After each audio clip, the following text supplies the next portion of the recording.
Voilà, bah aujourd'hui c'est avec beaucoup de plaisir, je pense que vous le savez, parce qu'on s'est connus il y a quelques années, d'être en votre compagnie, Jean-Pierre Amargé, pour votre livre Histoire de totem, qui a été publié par les éditions Ville de Longuillon. Bien évidemment, il n'y a pas longtemps, 50 ans pour le totem de Longuillon. J'en dis pas plus, c'est quoi l'origine déjà du totem de Longuillon, s'il vous plaît? Le totem de Longuillon, un totem, ça fait immédiatement penser au Canada. Et donc, le totem de Longuillon est lié à la présence canadienne dans le cadre de l'OTAN à la base de Marville. Et donc, les Canadiens sont restés sur la base de Marville de 1955, en gros, à 1967, puisque le 11 mars 1966, le général de Gaulle, qui était au pouvoir, décide, dans le cadre de sa politique d'indépendance nationale fondée sur la dissuasion nucléaire, de quitter l'OTAN. Et donc, les Canadiens sont obligés de quitter la base de Marville en 1967. Et avant de partir pour la base de l'Ar en Allemagne, ils ont décidé d'offrir un cadeau à la ville de Longuillon qui les avait bien reçus et dont ils gardaient un très bon souvenir.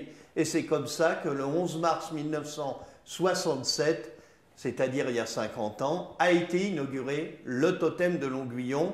Je précise que ce totem a été inauguré en même temps que celui de Virton, donc là aussi pour marquer leur reconnaissance à l'égard de la population belge de Virton, parce qu'il y avait beaucoup de Canadiens qui habitaient dans la région de Virton, de Saint-Marc, entre autres. Et c'était, alors là, c'est carrément passionnant parce que c'est carrément la grande histoire. La Belgique aussi voulait quitter l'OTAN, c'est ça? Il y a eu non, la Belgique. C'est parce que les Canadiens qui étaient à Marville étaient aussi à Virton, alors on va dire, c'est ça? Oui, voilà. C'est-à-dire que c'est surtout les gens qui habitaient, hein, parce que les Canadiens, il faut le savoir aussi, habitaient en grand nombre à Longuillon, puisqu'ils ont fait construire ce qu'eux appelaient les PMQ, Permanent Married Quarters, et que nous, on a appelé par la suite la résidence canadienne. Voilà. Résidence canadienne, 418 logements, donc ça représentait un bon nombre de personnes. C'est carrément un quartier, hein, même dans Longuillon. Oui, ce que je dis toujours, moi, c'est une ville dans la ville. Voilà, exactement. Voilà. Alors, on va vous laisser nous expliquer un petit peu le totem, parce que c'est assez passionnant. C'est un cadeau, d'accord, mais il y a un passé derrière tout ça aussi. Hein. Alors, ce totem, oui, il faut que j'explique un petit peu comment il est arrivé à Longuillon. C'est un capitaine d'aviation du 441e escadron, le capitaine Gardiner, qui a eu l'idée d'offrir ce totem. Et il en a parlé, bon, on est dans l'armée, donc on parle au supérieur, donc il en parle à son commandant d'escadrille, le commandant Dunlop, qui en a parlé aux autorités militaires, et du coup, le commandant Dunlop est parti dans ce que j'appelle le pays des totems, c'est-à-dire la Colombie-Britannique, la province la plus occidentale du Canada, qui est le seul endroit, il faut le préciser, parce qu'à notre époque, on trouve des totems partout, oui. Mais en réalité, la seule région où l'on sculpte des totems authentiques, c'est la Colombie-Britannique.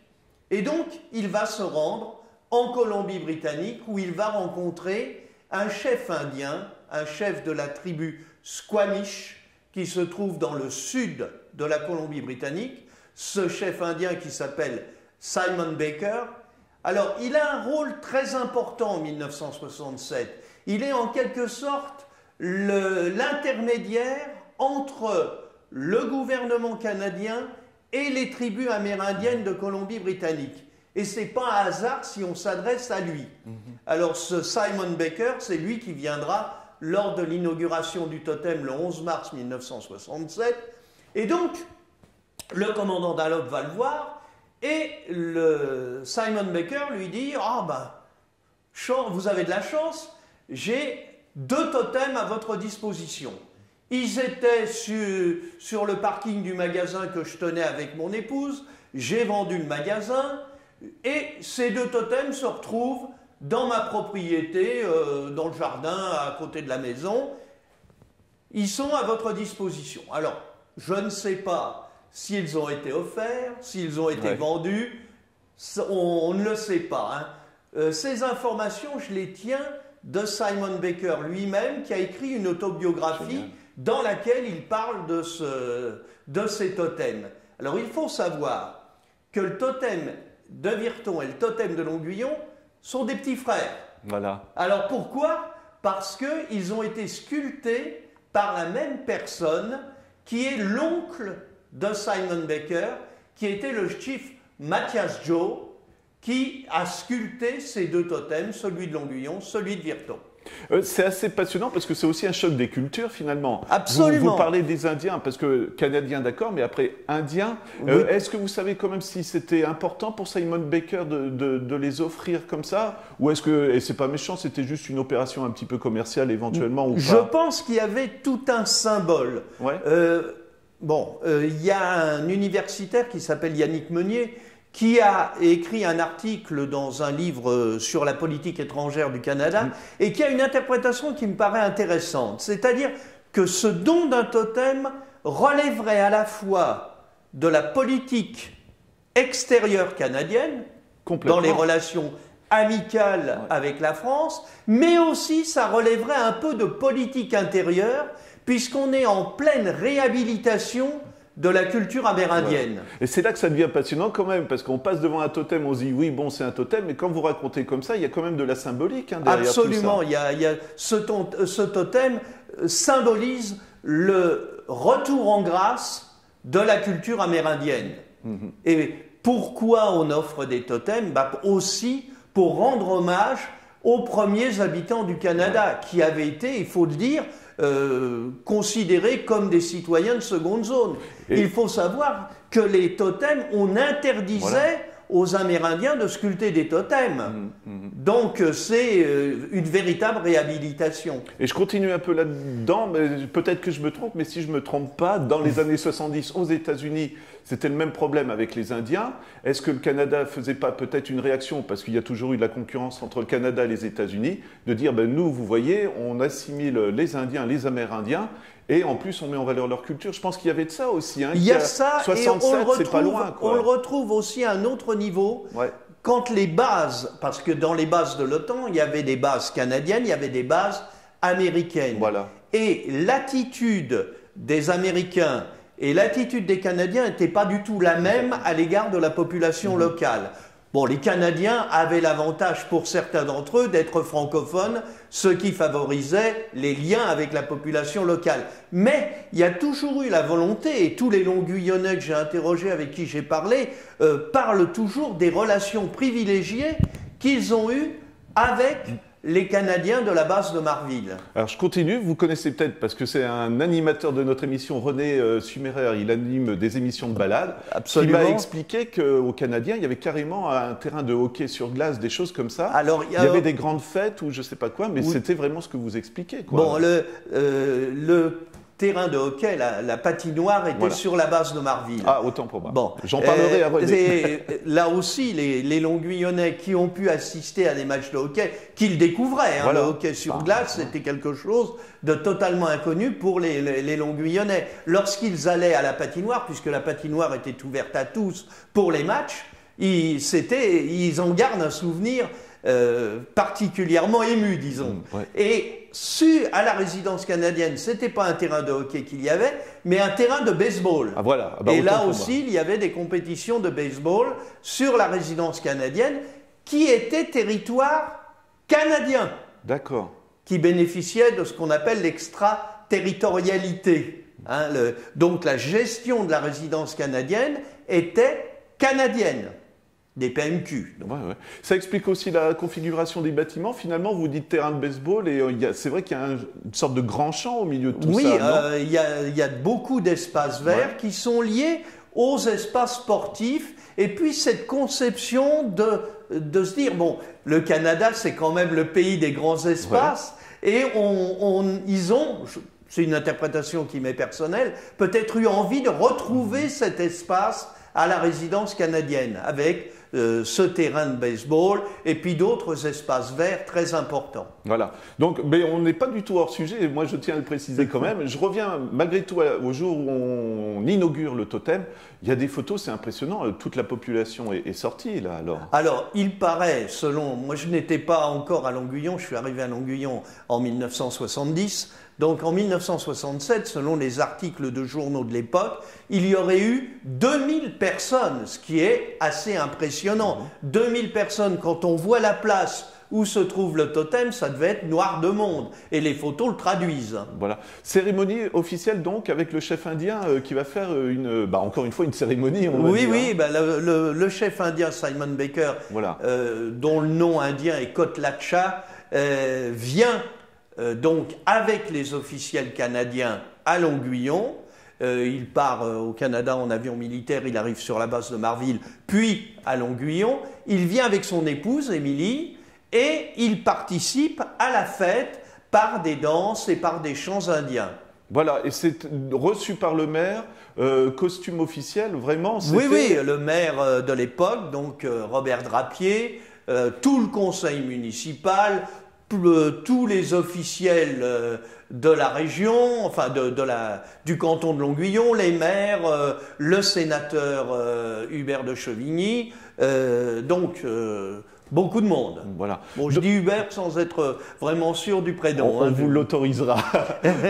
Voilà, vous l'avez dit tout à l'heure, base militaire allemande, ensuite pour les Canadiens à l'Ar. Et là-bas, ça sera le même processus, on va dire. Même processus, alors un petit peu avant, parce que donc les Canadiens arrivent sur la base de l'Ar en 67.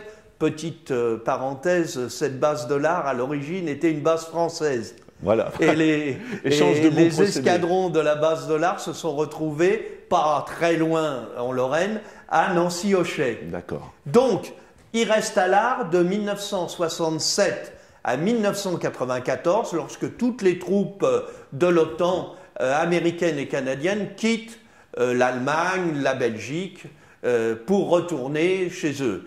Et c'est en 1977, donc pour le 10e anniversaire de l'installation des Canadiens sur la base de l'Ar, qu'ils offrent à la ville un totem aussi totalement différent de celui de Longuyon et de celui de Virton.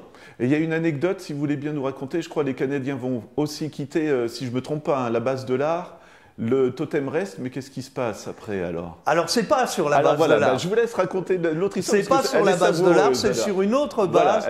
C'est sur la base de Zweibrücken, donc qui est en Sarre, tout près de la frontière française. Là aussi, les Canadiens ont offert un totem. Enfin, en fait, ils ont offert 2 totems. Un premier totem qui est dans la roseraie de la ville, qui est toujours. Et il y avait un deuxième totem, beaucoup plus petit, qui était à l'entrée de la base de Zweibrücken. Et puis, les Canadiens ont quitté cette base et les Américains les ont remplacés. Les Américains voient ce totem, sans penser un seul instant qu'il ait pu être offert par les Allemands. Je dis, ce totem, il est canadien. Donc, on va le redonner et on va le ramener au Canada. Et du coup, ce totem, ce deuxième totem, qui aurait dû rester en Allemagne, s'est retrouvé au Canada. Et pour la petite histoire, les Canadiens qui étaient quand même un petit peu embêtés par cette histoire ont invité le maire de Zweibrücken à Barry, donc, qui est une grande base canadienne. Ils l'ont invité pour l'inauguration de ce deuxième totem. Enfin, la réinauguration du deuxième totem.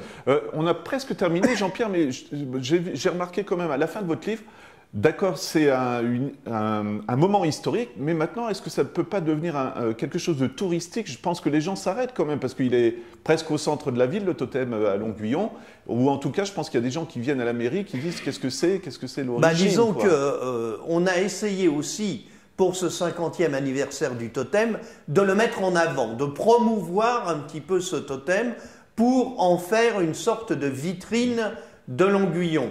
Alors on a réalisé d'ailleurs avec l'Office du tourisme un dépliant transfrontalier, puisque sur les traces des Canadiens, avec Longuyon, bien sûr, avec Marville, puisqu'il y avait la base, mais qu'il y a aussi malheureusement un certain nombre d'enfants canadiens qui sont enterrés au cimetière de Marville, Virton avec le totem, Et puis Florenville, puisqu'à Florenville, il y a une stèle aussi dédiée aux Canadiens. Donc, l'idée de ce cinquantenaire, c'était aussi de mettre le totem au centre de la ville et, disons, comme une sorte d'atout, comme vous le disiez, touristique pour la ville de Longuyon. Alors, je tiens aussi à préciser que ce totem qui était relativement peu visible jusqu'à présent, grâce aux services techniques de la ville de Longuyon, qui ont repeint le socle avec une feuille d'érable, qui l'ont décoré avec des animaux autour, le totem est nettement plus visible. Juste une question par curiosité, parce que ça me vient comme ça. Il n'y a pas des descendants, des soldats ou des choses comme ça qui vous auraient contacté au fur et à mesure des années ou des choses comme ça? Il y a eu, alors en particulier en 2005, où il y a eu une grosse manifestation pour le 50e anniversaire de la base de Marville, beaucoup de Canadiens qui sont venus. Bon, il y a même des avions de l'époque qui ont été amenés sur la base de Marville, qui ont volé. Et là, il y avait des gens qui avaient travaillé sur la base de Marville, dont le dernier commandant de la base de Marville, qui était le commandant Christie. Et puis, il y avait aussi des descendants, des gens qui sont nés, par exemple, à la résidence canadienne. Voilà. Et alors, pour la petite anecdote, il y a un des Canadiens qui était là, et puis parce qu'il y a eu une petite cérémonie à la résidence canadienne, qui a pu revoir en 2005, donc près de 40 ans après, l'appartement qu'il avait occupé. Et les gens qui occupaient l'appartement se sont fait un plaisir d'accueillir ce Canadien chez eux. Voilà, Jean-Pierre, on vous remercie. Ça sera juste vraiment la toute dernière question. Le livre, on peut le trouver où alors? Alors, le livre, il est disponible chez moi, au 1 rue de Montréal à Longuyon. Il est disponible, bien évidemment, aussi à la mairie de Longuyon.